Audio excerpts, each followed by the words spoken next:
ঢাকার উসমান প্রশ্ন করেছেন, আপনি বললেন মুসলমানদের মাঝে কিছু কুলাঙ্গার আছে যারা খারাপ কাজ করে, মিডিয়াও তাদের তুলে ধরে। এই মুসলিমরা কি ধর্মের নামে এসব কাজ করে মিডিয়াকে সুযোগ দিচ্ছে না? এতে অমুসলিমরাও ভুল বুঝছে। প্রশ্নটা করেছেন একজন অমুসলিম, আর খুবই সুন্দর প্রশ্ন, যে মুসলিমদের মধ্যে বেশ কিছু কুলাঙ্গার আছে, এই কুলাঙ্গাররাই কি মিডিয়াকে ইসলামের নামে মিথ্যে কথা ছড়ানোর সুযোগ করে দিচ্ছে না? এই কুলাঙ্গাররা তো আসলে কোনো মুসলিমই নয়। একজন মুসলিম কখনো এমন ভুল কাজ করবে না। মুসলিম শব্দটার অর্থ হলো যে ব্যক্তি তার নিজের ইচ্ছাকে আল্লাহ তাআলার কাছে সমর্পণ করে। মুসলিমদের মধ্যে এই কুলাঙ্গাররা হচ্ছে আসলে নকল মুসলিম। নাম হতে পারে মোহাম্মদ, জাকির, আব্দুল্লাহ, সুলতান ইত্যাদি ইত্যাদি। নাম দিয়ে আপনি মুসলিম হবেন না, আপনি মুসলিম হবেন কাজ দিয়ে। আল্লাহর কাছে নিজের ইচ্ছাকে সমর্পণ করলেই আপনি মুসলিম হবেন। তাহলে এই লোকগুলো সত্যিকারের মুসলিম নয়, তবে তাদের নামগুলো মুসলিম। তাই মিডিয়াকে সুযোগ দিচ্ছে কি দিচ্ছে না এটা নিয়ে তারা ভাবে না। তারা তো তাদের নিজেদের ধর্ম নিয়েই ভাবে না, তারা নিজেদের ধর্মকে থোড়াই কেয়ার করে, কিন্তু তারা তাদের ধর্মকে নিয়ে ভাবে না। মিডিয়া কি বলছে সেটা নিয়েও তারা ভাবে না। তবে আমি মিডিয়া দোষ দেব, মিডিয়া কেন অল্প কিছু মানুষের কাজকে তুলে ধরছে? যদি মুসলিমদের বেশিরভাগই এসব কাজ করত তখন ইসলামকে অপবাদ দিলে আমিও আপত্তি করতাম না। তবে তারা অল্প কিছু মানুষকে বেছে নিচ্ছে। চিন্তা করেন, হিটলার 60 লক্ষ ইহুদিকে হত্যা করেছিল, এজন্য কি খ্রিস্টান ধর্মকে দায়ী করব? হিটলার যে 60 লক্ষ ইহুদিকে মেরেছে, সবাইকে পুড়িয়ে মেরেছে, এজন্য কি আমি খ্রিস্টান ধর্মকে দোষ দিতে পারবো? না, কারণ বাইবেলের কোথাও লেখা নেই যে তোমরা 60 লক্ষ ইহুদিকে হত্যা করবে। এমন কিছু বলাটা খুবই ভুল হবে। সেজন্য আমি এইসব কুলাঙ্গারদের চাইতে মিডিয়াকেই বেশি দোষ দেব। প্রত্যেক গোত্রে আপনারা কিছু কুলাঙ্গার খুঁজে পাবেন, আর আমি আমার অনেক লেকচারে এইসব কুলাঙ্গারদের বিরুদ্ধে বলেছি। মিডিয়ার উচিত এমন খবর প্রচার করা যেটা সত্যি, কিন্তু তারা এইসব কুলাঙ্গারদের দেখিয়ে বলতে চায় এরাই হচ্ছে আসল মুসলিম। তারা এভাবে বলতে পারে যে এই মুসলিম চুরি করেছে তারা মাত্র 1 জন, 5 জন, 10 জন, আর মুসলিমদের সংখ্যা 100 কোটিরও বেশি। এভাবে বললে কোনো সমস্যা নেই। তবে তারা বলতে চায় যে সব মুসলিমই ভুল কাজ করছে। যদি একজন মুসলিম ড্রাগস নিয়ে ধরা পড়ে, মিডিয়া এমন ভাব করবে যেন সব মুসলিমই ড্রাগস নিয়ে ব্যবসা করে যাচ্ছে। মিডিয়ার উচিত হবে সত্য কথা প্রচার করা। আমিও সেটাই চাই। আশা করি উত্তরটা পেয়েছেন। হ্যাঁ ভাই। ডক্টর জাকির নায়েক, পিস টিভির কার্যক্রম শুরু করার জন্য আপনাকে আগাম অভিনন্দন। আমি দর্শকদের হাততালি দিয়ে অভিনন্দন জানাতে অনুরোধ করছি।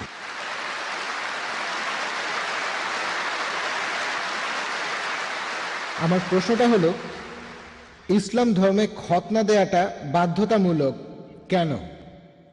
ভাই, আপনি প্রশ্ন করলেন এটা কি আবশ্যিক, এটা কি বাধ্যতামূলক যে মুসলিম পুরুষরা খতনা করবে, এটা কি ফরজ? ভাই, এটা ইসলামে আবশ্যিক না, এটা হলো সুন্নত। এটা সুন্নতে মুআক্কাদা, এটা করলে খুবই ভালো, এটা হলো মুস্তাহাব।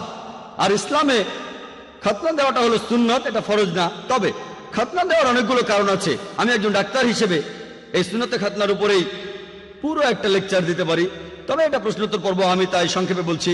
আজকে বিজ্ঞান আমাদের বলে যদি একজন লোক খতনা করে তাহলে তার কার্সিনোমা অব পিনাস হওয়ার সম্ভাবনা কম, লিঙ্গে ক্যান্সার হওয়ার সম্ভাবনা কম। খতনা দেয়া থাকলে সম্ভাবনা কম, যদি খতনা দেয়া না থাকে তাহলে সম্ভাবনা বেশি। বেশ কিছু রোগ আছে যেগুলো প্রতিরোধ করা যায় যদি খতনা দেয়া থাকে। খতনা দেওয়ার সময় প্রেপিউসটা কেটে ফেলা হয়, অর্থাৎ লিঙ্গের ফোরস্কিন কেটে ফেলা হয়। এখানে আপনারা দেখবেন যে খতনা না দেয়া কেউ যদি প্রকৃতির ডাকে সাড়া দেয়, তারপর প্রসাব করার পরে তার প্রেপিউসের ভেতরে প্রসাবের কয়েকটা ফোঁটা থেকে যায় ফোরস্কিনের ভেতরে, এ থেকে অনেক রোগ হতে পারে। চুলকানি হতে পারে, শরীরের ত্বকে প্রদাহ হতে পারে, হতে পারে পেপলোসাইটিস। খতনা করলে এইসব রোগকে প্রতিরোধ করা যায়। আর এছাড়াও আমরা প্রসাব করার পরে পানি দিয়ে ধুয়ে নিই, এভাবে রোগকে প্রতিরোধ করি।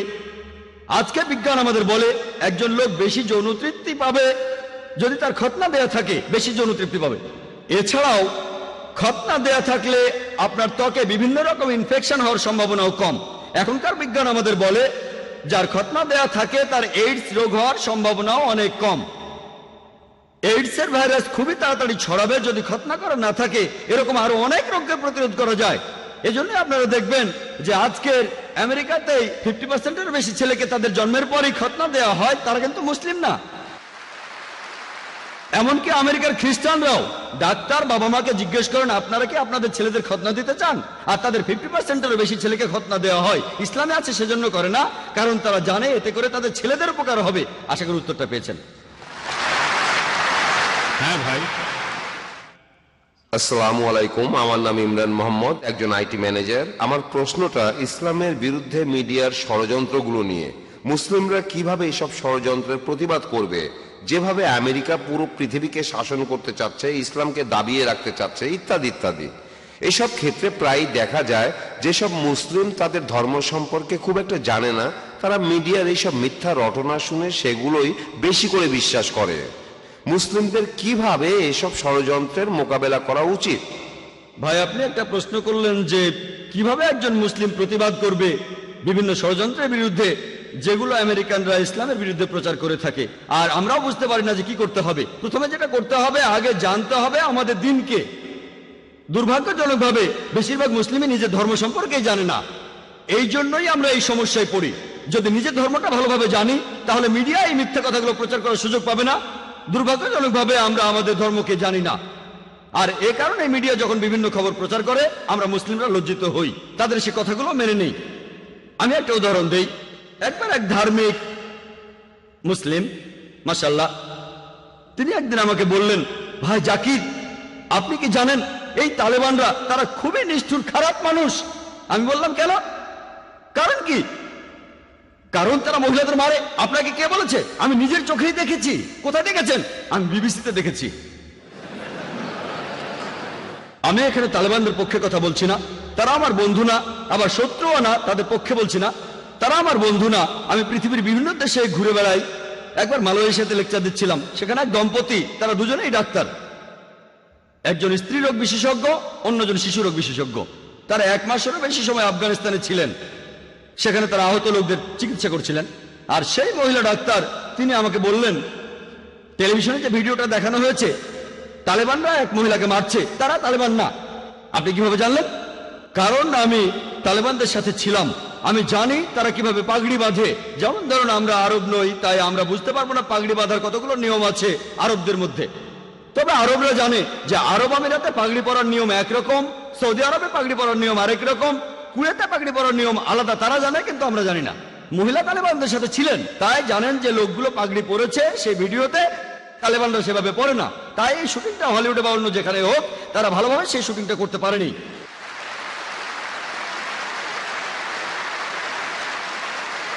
মিডিয়া এভাবে সবকিছু বদলে দিতে পারে। যেমন ধরুন, আপনাকে প্রশ্ন করলাম যে জর্জ বুশ ভালো না খারাপ মানুষ?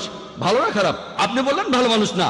আমি এখানে না শব্দটা এডিট করে দেব, আর আপনারা শুনবেন সে ভালো মানুষ। তারপর আপনাকে যখন সে ভিডিওটা দেখাবো, তখন বলবেন, ও মুখ ফসকে ভালো মানুষ বলেছি।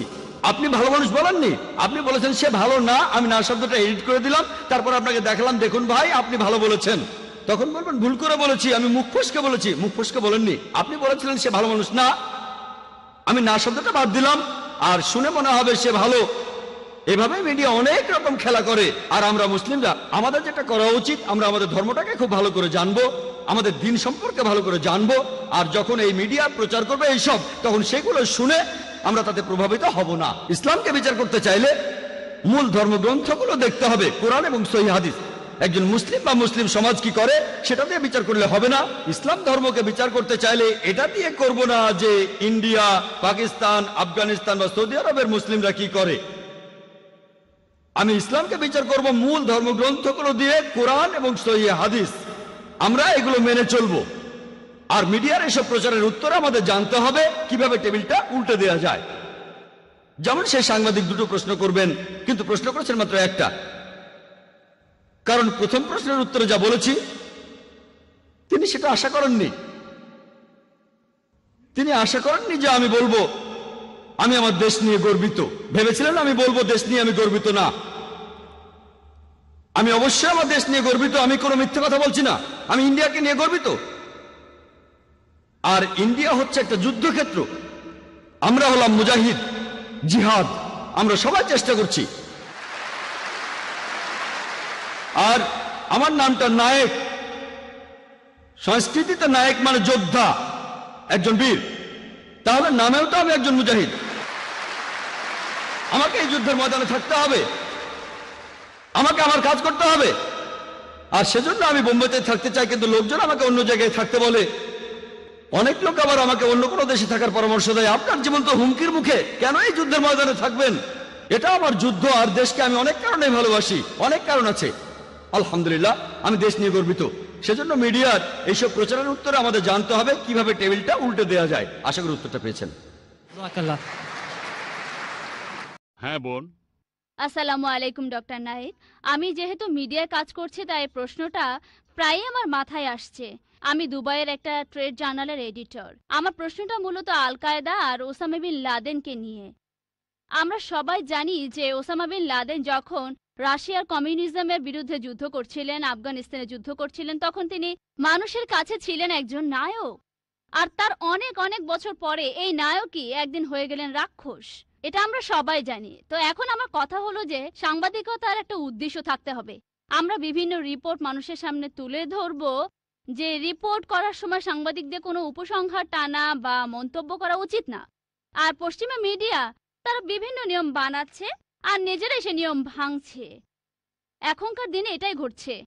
আর আপনি এতক্ষণ যে লেকচার দিয়েছেন সেখানেও একই কথা বলেছেন, তারা ইচ্ছামতো নিয়ম বানাচ্ছে আর ভাঙছে। আমরা মুসলিমরা কিভাবে পৃথিবীর মানুষকে এই ঘটনাগুলো জানাতে পারি?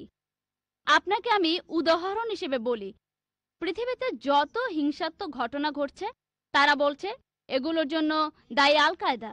আর এখন অনেক রাষ্ট্র থেকেও এই কথা বলা হচ্ছে যে অমুক অমুক ঘটনা ঘটেছে, দায়ী হলো আল কায়দা। আমরা শান্তিপ্রিয় মুসলিমরা কিভাবে এসব মন্তব্যে প্রতিবাদ করতে পারি? আমি আবারও সাংবাদিকতার নিয়ম কানুনের কথা বলছি। একটা ঘটনা ঘটেছে আর মন্তব্য করা হচ্ছে, এই দুটো আলাদা থাকা উচিত। কিন্তু তারা ঘটনা মন্তব্য একসাথে করেই আমাদের দেখাচ্ছে। তারা আসলে পৃথিবীর সব মানুষকে বিশ্বাস করাতে চায় যে ইসলাম আসলে একটা সন্ত্রাসী ধর্ম। এ ব্যাপারে কোনো হাদিস কি আছে অথবা অন্য কিছু যেটা আমাদের সঠিক পথে পরিচালিত করবে? বোন খুব সুন্দর প্রশ্ন করেছেন, আর তিনি সাংবাদিকতা পেশায় আছেন। তিনি বললেন যে যখন ওসামা বিন লাদেন রাশিয়ার সাথে যুদ্ধ করছিল, তিনি তখন হিরো। আর ওসামা বিন লাদেনকে আমেরিকায় তৈরি করেছে। পরে যখন সে আমেরিকার বিরুদ্ধে গেল তখন তাকে বলা হলো সন্ত্রাসী। আর বোন ঠিকই বলেছেন যে সাংবাদিকতার একটা উদ্দেশ্য থাকতে হবে। সাংবাদিকদের কোনো মন্তব্য করা উচিত নয়। যেগুলো করে থাকেন সাধারণত রাজনৈতিক নেতারা, সাংবাদিকরা নয়। এটাই হচ্ছে নিয়ম। তবে নিয়ম বানানো হয় ভাঙার জন্যই। আমেরিকায় নাকি কথা বলার স্বাধীনতা আছে। আমার মতে আমেরিকায় কথা বলার স্বাধীনতা হচ্ছে সবচেয়ে কম। ততক্ষণ বলতে পারবেন যতক্ষণ তাদের স্বার্থে আঘাত লাগবে না। তাদের বিরুদ্ধে কিছু না বললে আপনি যা খুশি তাই বলতে পারেন, তবে তাদের বিরুদ্ধে কিছু বললে সিআইএ আপনাকে অ্যারেস্ট করতে পারে। আমার মতে পুরো ব্যাপারটা একটা নাটক, লোক দেখানো। কথা বলার স্বাধীনতা। আপনার প্রশ্নে আসি, আমরা কিভাবে জবাব দেব ওসামা বিন লাদেন সম্পর্কে, আর কোনো হাদিস আছে কিনা ইত্যাদি। এই প্রশ্নটা আমাকে করা হয়েছিল অস্ট্রেলিয়ায় কয়েক বছর আগে। পার্থে আমেরিকার কনসাল জেনারেল আমাকে এই প্রশ্নটা করেছিল। আমার লেকচারের টপিক ছিল টেরোরিজম অ্যান্ড জিহাদ। তিনি প্রশ্ন করলেন, ভাই জাকির, আপনি কি মানেন যে ওসামা বিন লাদেন একজন টেরোরিস্ট? এটাই প্রথম প্রশ্ন। আমি তখন তাকে বললাম যে ওসামা বিন লাদেনের কথা যদি বলতে হয়, আমি তাকে চিনি না, কখনো দেখিও নি। আমি তার বন্ধু না, বা আমি তার শত্রুও না। আমি আসলে জানি না। টিভি চ্যানেলের নিউজ রিপোর্টগুলো শুনে আমি এর উত্তর দিতে পারবো না। বিবিসি আর সিএনএন।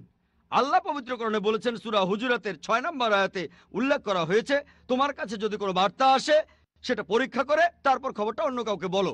মিডিয়ায় সিএনএন আর বিবিসিতে যে নিউজগুলো দেখানো হয় সেই নিউজ রিপোর্ট দেখে আমি বলতে পারবো না যে আপনার কথা ঠিক, কারণ আমি জানি খবরগুলো বানানো। যদি না বুঝি যে খবরটা আসলেই সত্যি। আর ইয়োহান রেডলি যখন আফগানিস্তান থেকে ফিরে আসলেন, তাকে প্রশ্ন করা হয়েছিল আল কায়দা সম্পর্কে মতামত কি। জানেন তিনি কি বলেছিলেন? আমার সন্দেহ হয় আল কায়দা আছে কিনা।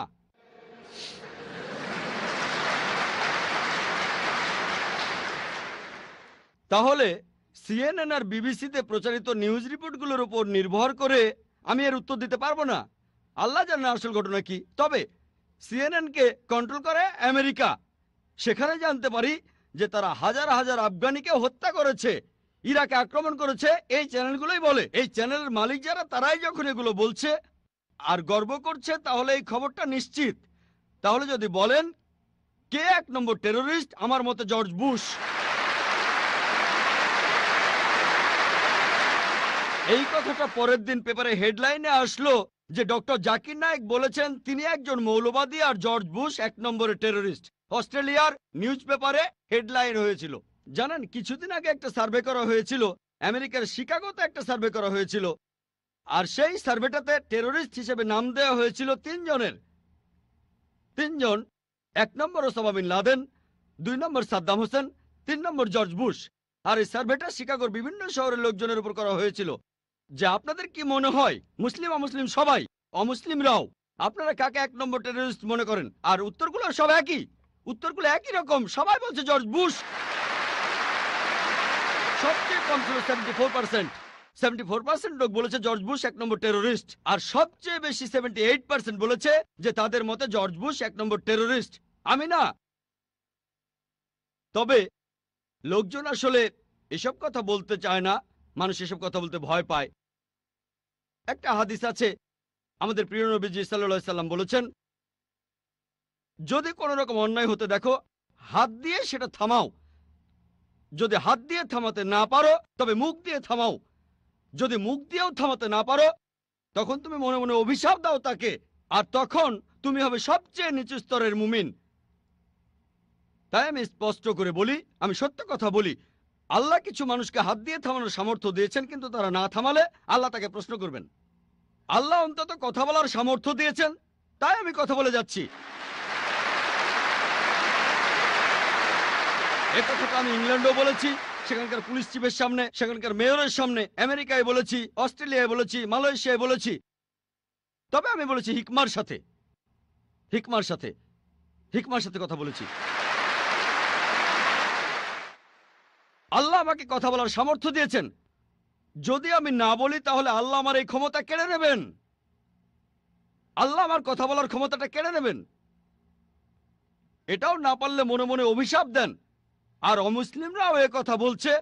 জাকির নায়েকের কথা বাদ দাও, আমেরিকার বেশিরভাগ অমুসলিমরাই ইউনিভার্সিটি অফ শিকাগোর একটা সার্ভে রিপোর্ট অনুযায়ী আমেরিকাতেই তারাই বলছে জর্জ বুশ 1 নম্বর টেররিস্ট। আপনারা যদি ইন্টারনেটে যান, এমন কথাও দেখবেন, আমি বলছি না সেটা ঠিক না ভুল, তারা বলছে যে 11ই সেপ্টেম্বরে সেই দুর্ঘটনা ভেতরের কেউ ঘটিয়েছিল। আর কয়েকজন তো বলছে জর্জ বুশ নিজেই এই কাজটা করেছে। এবার আমি বলি, মুসলিমরা কিভাবে জবাব দেবে? লন্ডনের সেই 7ই জুলাইয়ের বোমা বিস্ফোরণের পর কি হয়েছিল? আমেরিকার প্রায় বেশিরভাগ মুসলিমরা এক জায়গায় হয়ে নিন্দা করলেন, ইংল্যান্ডও তাই। ইংল্যান্ডে একই ঘটনা, তাদের নাম বলছি না, আমি তাদের অনেককে চিনি। তারা নিন্দা করলেন যা ঘটেছে 11ই সেপ্টেম্বর নিউ ইয়র্কে, এটা হারাম, এটা ভুল, আমরা নিন্দা করছি। 7ই জুলাই যা ঘটেছে লন্ডনে, 50 জনেরও বেশি লোক মারা গেছে। 11ই সেপ্টেম্বরে 3000-এরও বেশি লোক মারা গেছে, আমরা নিন্দা করছি। Full stop. আর তারা যা বলছে ঠিক কথাই বলেছে, আমিও একমত। পবিত্র কোরআনের সূরা মাইদার 32 নম্বর আয়াতে উল্লেখ করা হয়েছে, যদি কেউ অন্য কোনো ব্যক্তিকে হত্যা করে, সেটা যদি হত্যার অপরাধ বা কোনো ধ্বংসাত্মক কাজের অপরাধ না হয়, তাহলে সে যেন পুরো মানুষ জাতিকে হত্যা করলো। আমিও এই কাজে নিন্দা করি। যদি 11ই সেপ্টেম্বরে 3000-এরও বেশি নিরীহ মানুষ মারা যায়, সেটাকে নিন্দা করাই উচিত। লন্ডনে 50 জনেরও বেশি নিরীহ মানুষ মারা যাওয়াটাও নিন্দনীয়। তবে এখানেই থেমে যাওয়া যাবে না, এটারও নিন্দা করব যে আফগানিস্তানে হাজার হাজার নিরীহ মানুষ মারা গেছে, এটাও নিন্দনীয়। ইরাকে যে হাজার হাজার নিরীহ মানুষ মারা গেছে, সেটাও নিন্দনীয়। বসনিয়ায় যে হাজারো মানুষকে হত্যা করা হয়েছে, সেটাও নিন্দা করব আমরা। প্যালেস্টাইনে যে হাজারো মানুষকে মারা হচ্ছে, সেটাকেও নিন্দা করতে হবে। আমরা ভয় পাবো কেন? তবে আমেরিকানদের প্রশ্ন করলে তারা বলে, না আসলে আমেরিকা দেশটা একটু আলাদা, যদি বেশি কথা বলি তাহলে সমস্যায় পড়ে যাব। আমি বললাম, কেন? আমেরিকা তো সেই দেশ যেখানে কথা বলার স্বাধীনতা আছে। তাহলে ভয় পাচ্ছেন কেন? আমি ইন্ডিয়ায় লেকচার দিয়েছি। যারা বোম্বে সম্পর্কে জানেন, বোম্বের পরিবেশ পরিস্থিতি ভালো না। আমেরিকা আর ইংল্যান্ডে তাও কিছু কথা বলার স্বাধীনতা আছে। লোকজন আমাকে বলে, ভাই জাকির, কেউ আপনাকে হুমকি দেয় না? এটা আমার পেশার নিত্য সঙ্গী, এগুলো আমার পেশার নিত্য সঙ্গী। আমাদের নবীজিকেও কি হুমকি দেওয়া হতো না? আমরা তো নবীজির পথ অনুসরণ করছি। আল্লাহ তাআলা আমাদের রক্ষা করবেন। তবে যখন কথা বলবো তখন হিকমার সাথে বলবো। তাহলে যখন কথা বলবো তখন বলবো যে নিরীহ মানুষকে হত্যা করা নিন্দনীয়। আমরা মানি যে 11 সেপ্টেম্বর যে 3000-এর বেশি মানুষ মারা গেল সেটা অন্যায়। আমরা মানি যে লন্ডনে যা ঘটেছে সেটা অন্যায়। তবে অন্য সব অন্যায়গুলোরও প্রতিবাদ করতে হবে। যখন একজন লোক শরীরে বোমা বেঁধে সেটার বিস্ফোরণ ঘটায়, সাথে 20-30 জন নিরীহ মানুষ মেরে ফেলে, তাকে তখন বলা হয় টেরোরিস্ট। তবে যখন কেউ প্লেন থেকে নিচে বোমা মারে আর এভাবে হাজারো আফগানিকে হত্যা করে, তাকে তখন বলা হয় সাহসী আমেরিকান সৈন্য।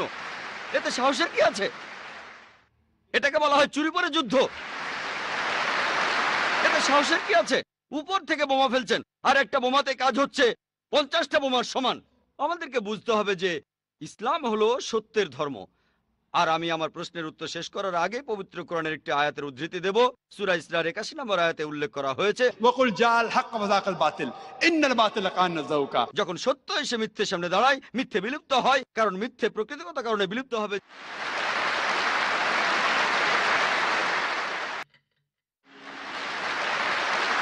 প্রশ্নোত্তর পর্ব এগিয়ে চলেছে। বিশ্বাসের স্ফুলিঙ্গ আপনাদের মধ্যে ছড়িয়ে পড়ুক। এবারের প্রশ্নটা পুরুষদের মধ্য থেকে। আমার নাম নোমান। আমি ইন্টারনেট ট্রাভেল আর মার্কেটিং এর উপরে কাজ করি। আমার প্রশ্নটা এখনকার সময়ের সবচেয়ে শক্তিশালী মিডিয়া নিয়ে, অর্থাৎ বিভিন্ন সিনেমা। এই সিনেমাগুলো বানাচ্ছে হলিউড, বলিউড, ললিউড আর এখন সম্ভবত ডলিউড, এই দুবাইতে। আর এই সিনেমার মাধ্যমে তাদের কথাগুলো পুরো পৃথিবীতে ছড়িয়ে পড়ছে। প্যাশন অব দ্য ক্রাইস্ট এরকম একটা সিনেমা যেখানে যীশু খ্রিস্টের কথা বলা হয়েছে। সিনেমার ডায়লগগুলো তো হিব্রুতে। এখন আমার প্রশ্নটা হলো, খ্রিস্টান ধর্ম যা প্রচার করে আর তার সাথে এর কতখানি মিল আছে, আর কোরআনের সাথে এর কতখানি মিল আছে? অবশ্য কখনোই পুরোপুরি মিলবে না, তবে লোকজন পৃথিবী জুড়ে এই সিনেমাটা দেখছে আর এটা তাদের মনে গেঁথে গেছে। এবার আমার দ্বিতীয় প্রশ্নটা হলো, আমরা মুসলমানরা কিভাবে এই সিনেমা মিডিয়াকে কাজে লাগাতে পারি যাতে করে মানুষের মাঝে ইসলামের বাণী ছড়িয়ে দিতে পারি? যেমন ধরেন, একটা সিনেমা বানানো হয়েছিল দ্য মেসেজ। এই সিনেমা দেখে অনেক অমুসলিম ইসলাম গ্রহণ করেছিল, মুসলিম হয়ে গিয়েছিল। জাজাকাল্লাহ। ভাই, আপনি প্রশ্ন করলেন যে সিনেমার মাধ্যমে আমরা নিজেদের মতামত প্রকাশ করতে পারি, ধর্মপ্রচার করতে পারি। হলিউড, বলিউড আর এখন আছে ডলিউড। এটা নতুন শব্দ, এর মানে দুবাই মিডিয়া সিটি। আর আপনি প্যাশন অফ ক্রাইস্টের কথা বললেন, এইসব সিনেমা সম্পর্কে আমার মতামত কি? ভাই, আমি প্যাশন অফ ক্রাইস্টটা দেখিনি, যদিও আমার দেখার ইচ্ছা আছে। আমি এই সিনেমাটা দেখিনি। সাধারণত আমি সিনেমা দেখি না, তবে এই সিনেমাটা দেখার ইচ্ছা আমার আছে। তবে এর উপরে রিপোর্ট পড়েছি। এই সিনেমাটা বানিয়েছিল মেল গিবসন। সেই সিনেমাটা অরিজিনাল ল্যাঙ্গুয়েজে বানিয়েছে। এটা নিয়ে অনেক সমালোচনাও হয়েছে, এটা যেভাবে বানিয়েছে। আর সিনেমাটা কিছুটা ইহুদিদের বিরুদ্ধে ছিল। এসব ব্যাপার নিয়ে অনেক হইচই হয়েছে। তবে এই সিনেমাটা নেগেটিভ সেন্সে জনপ্রিয়ও হয়েছে, যেহেতু এখানে নেগেটিভ কথা বলা হচ্ছে। এটা বক্স অফিস হিট করেছিল। সিনেমাটা অনেক রেকর্ড ভেঙেছিল। মেল গিবসন অনেক টাকা ঝুঁকি নিয়েছিল, সিনেমা অনেক টাকা ইনভেস্ট করেছিল। সেটা ফ্লপ হলে তখন তার অনেক টাকা লোকসান হতো। সিনেমাটা হিট করেছিল, আর সিনেমাতে অনেক সঠিক জিনিস ছিল, অনেক কিছু ভালো। ইসলামিক দৃষ্টিভঙ্গির সাথে মেলে, আবার অনেক কিছু মেলেও না। আপনার দ্বিতীয় প্রশ্নটা ছিল মেসেজ সিনেমাটা নিয়ে। আমি এই সিনেমাটা দেখেছি। এটা বানিয়েছিল মোস্তফা আক্কাদ। অ্যান্থনি কুইন অভিনয় করেছিলেন হামজা হিসেবে, আল্লাহ তাকে শান্তিতে রাখুন। সিনেমাটা তখন বানানো হয়েছিল খুবই সুন্দরভাবে। আর আমি বলবো যে ইসলামিক লাইনের সিনেমার মধ্যে এটা একটা শ্রেষ্ঠ সিনেমা।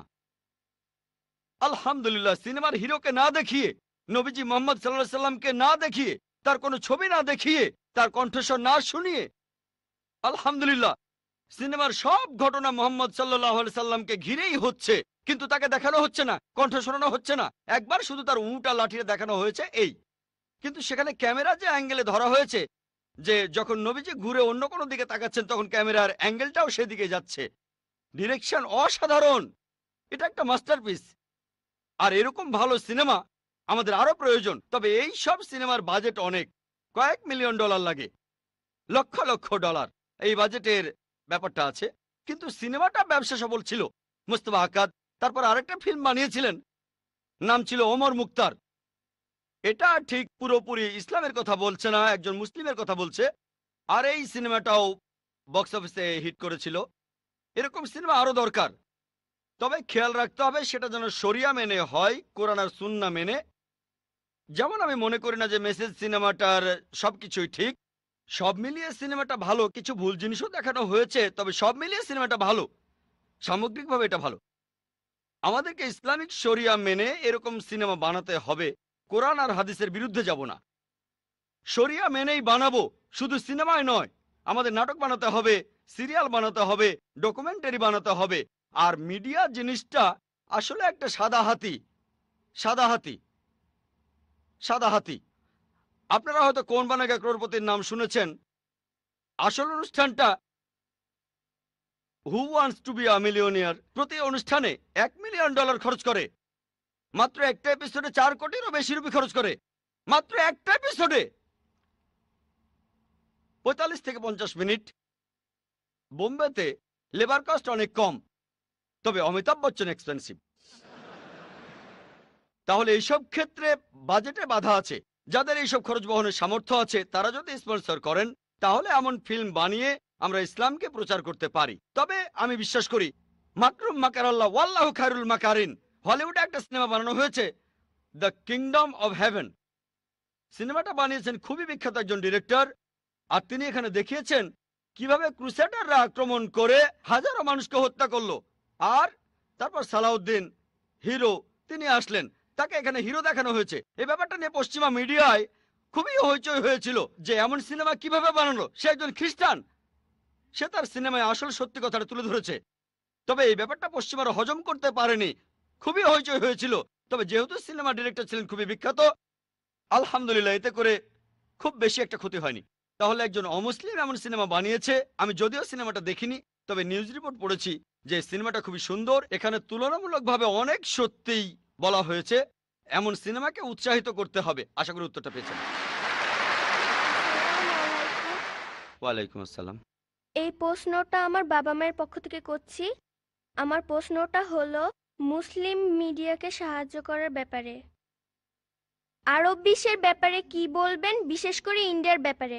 প্রশ্ন করলেন আমার ছোট্ট এক ভাই তার বাবা মায়ের পক্ষ থেকে যে মুসলিম মিডিয়াকে সাহায্য করার ব্যাপারে আরব বিশ্বের উদ্দেশ্যে আমি কি বলবো, বিশেষ করে ইন্ডিয়ার ব্যাপারে। দেখবেন সময়ের সাথে সাথে আমাদের পরিস্থিতিও বদলে যায়। মাত্র কয়েক দশক আগেও আরবরা ইন্ডিয়ায় আসতো ব্যবসার জন্য। ইন্ডিয়া তখন ছিল সবার উপরে, আর মাশাআল্লাহ ইন্ডিয়ানদের অনেকেই তখন যাকাত দিত, তাতে আরবদেরও অনেক উপকার হয়েছে।